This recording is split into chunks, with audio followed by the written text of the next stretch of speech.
Banyak orang yang hancur hidupnya karena riba. Jadi kita ini seringkali nggak yakin bahwa Allah itu maha pemberi rezeki. Dan inilah penyebab utama mengapa manusia terlibat dengan riba.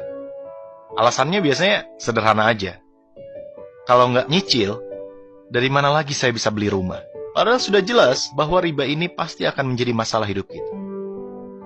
Betapa banyak orang yang hidupnya hancur karena riba. Ya leasing lah, rentenir lah, pinjem bank lah, dan sebagainya.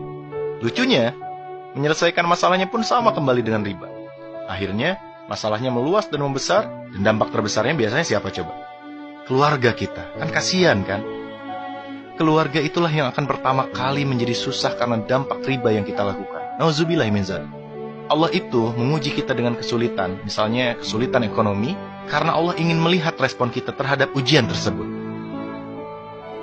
Allah ingin melihat apakah kita akan mengikuti petunjuk yang Allah ridhoi, atau mengambil jalan pintas sesuatu yang Allah benci.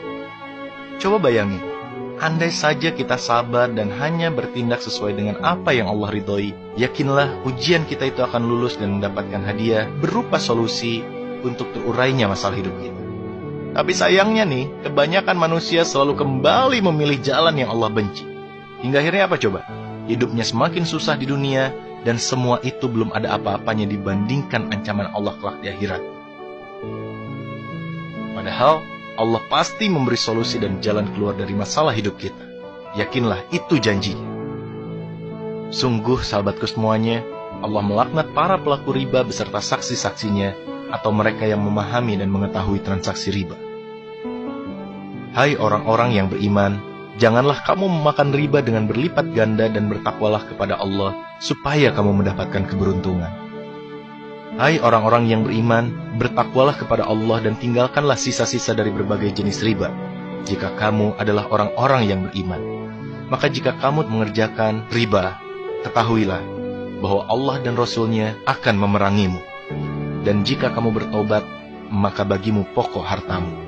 Kamu tidak menganiaya dan tidak pula dianiaya. Tuh coba bayangin teman-teman.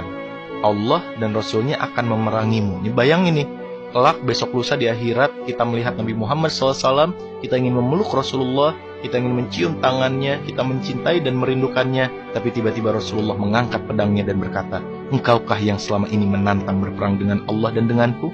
Nauzubillah min dzalik. Jabir berkata bahwa Rasulullah SAW mengutuk orang yang menerima riba, orang yang membayarnya, orang yang mencatatnya, dan 2 orang saksinya. Kemudian beliau bersabda, mereka itu semuanya sama. Mari kita berbenah diri